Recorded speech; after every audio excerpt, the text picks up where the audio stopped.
Dunia pertanian masih banyak problem yang harus kita selesaikan bersama. Kalau kamu mau dan peduli, kamu boleh ikut ambil bagian. Halo, nama saya Ria, saya owner dari Artani. Artani adalah toko curah ramah lingkungan pertama di Kota Makassar. Kami mendirikannya tahun 2020. Saat itu, background story-nya adalah saat itu saya baru memiliki seorang putra. Terus kemudian saya harus menjalani proses, salah satunya ada namanya setelah 6 bulan itu penyiapan MPASI. Nah, pada saat itu kebutuhan MPASI itu kan tidak banyak ya. Sementara kita mungkin kalau memasak untuk seorang bayi itu cuma butuh misal 1 sendok atau 2 sendok. Nah, pada saat itu saya kesulitan untuk mencari toko yang memungkinkan untuk saya beli secukupnya. Jadi kalau misal saya mau masak, saya harus beli 1 kantong besar gitu. Nah, sementara tidak semuanya akan saya gunakan. Nah, pada saat itu dari kegelisahan saya, terus saya pikir oh ternyata di Makassar belum ada, dan juga dari latar belakang pendidikan saya di bidang agribisnis, akhirnya saya memutuskan untuk membuka Artani yang memungkinkan orang-orang untuk membeli sesuai dengan kebutuhan mereka. Makanya pada saat Artani berdiri, tagline utamanya adalah beli secukupnya, pakai semuanya. Kami ingin mengajak masyarakat untuk menormalisasi pembelian yang sesedikit mungkin. Kita tumbuh di lingkungan dimana kalau kita beli sedikit, itu kita akan merasa sungkan dan kemudian merasa, saya tidak enak gitu misalnya. Ini terlalu sedikit atau apa. Padahal kemudian makanan itu bisa saja menjadi food waste. Misalnya kita tahu bahwa fakta Indonesia negara terbesar kedua di dunia yang menyumbang sampah sisa makanan. Jadi rata-rata setiap orang membuang sampah, ini khusus sampah sisa makanan saja, rata-rata setiap orang membuang 28 kilo setiap tahunnya. Belum termasuk sampah-sampah lainnya. Nah, makanya Artani mengusung tagline, beli secukupnya, pakai semuanya. Untuk membeli sesuai dengan kebutuhan, entah 1 sendok, atau mereka mau beli mulai dari 1 gram, dan yang sudah dibeli secukupnya itu, bagaimana kita memastikan agar semuanya kita konsumsi, untuk ikut menjadi food heroes dengan tidak membuang makanan dan mengosongkan piring kita setiap kali makan. Artani sangat terbantu dengan adanya kolaborasi, jadi pada saat itu kami memiliki banyak kerjasama dengan komunitas, misalnya Artani rajin mengisi event, kami juga diajak oleh beberapa pihak-pihak terkait untuk misalnya mengisi bazar atau ikut di pameran untuk mengenalkan produk. Kami juga join dengan teman-teman di kampus yang memiliki acara berkaitan tema lingkungan, kami sering sharing.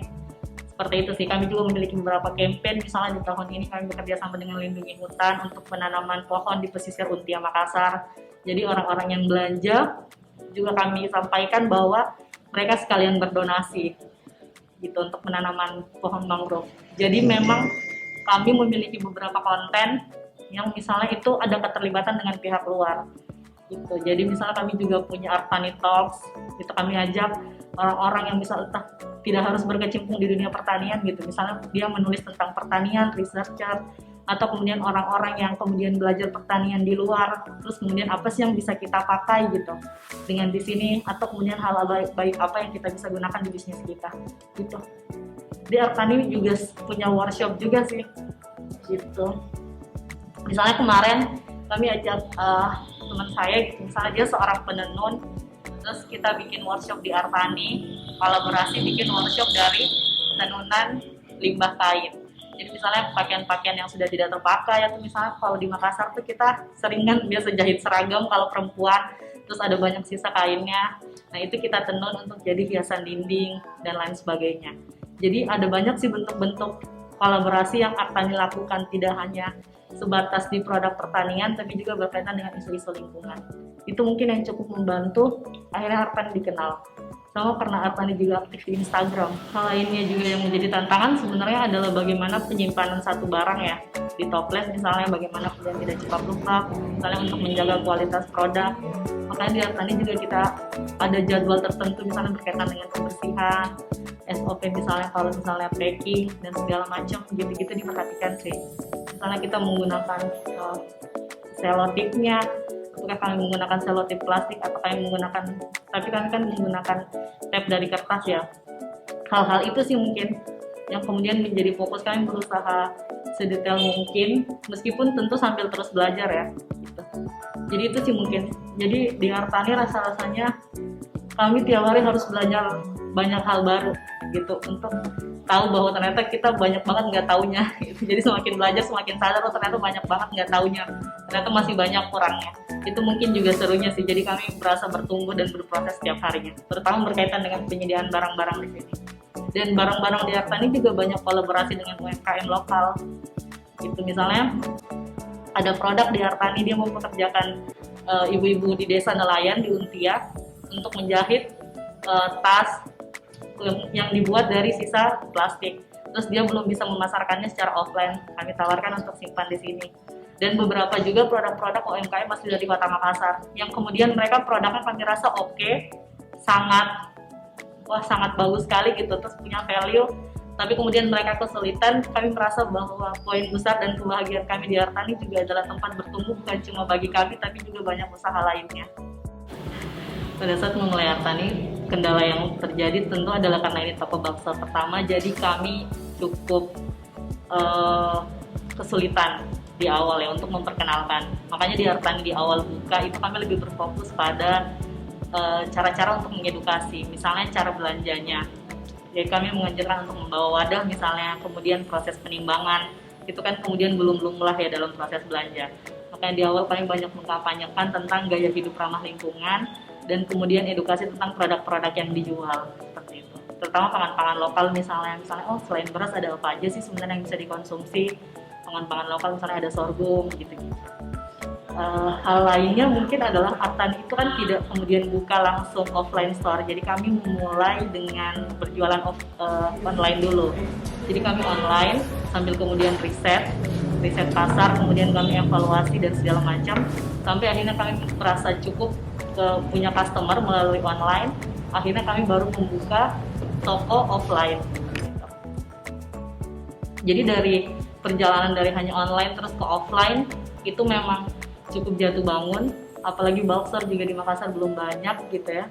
Itu mungkin sih yang paling jadi kendala. Jadi makanya dari awal kami selalu fokus ke edukasi, terus memang penyusunannya harus jadi misal plannya dan segala macam, terutama dengan keuangan ya. Apalagi misal dari switch dari online ke offline itu kan kemudian ada beban-beban operasional yang sebelumnya tidak ada misal ketika online.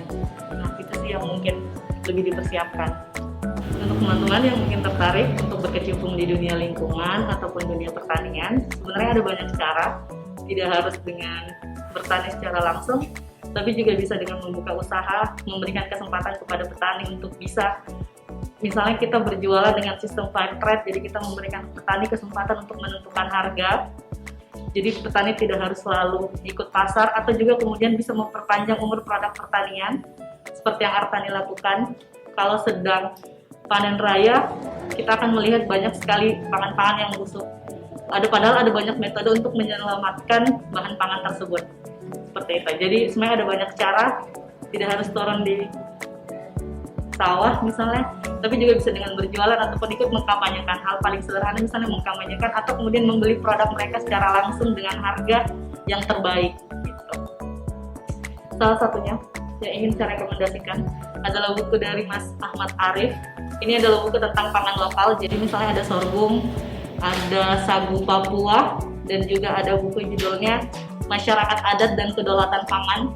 Jadi bagaimana masyarakat adat tidak kemudian terkena misalnya krisis pangan ataupun kemudian kelaparan karena mereka mandiri secara pangan. Jadi ada bahan-bahan pangan yang memang tumbuh dan mereka manfaatkan. Jadi sebenarnya Indonesia itu sangat kaya ragam hayati.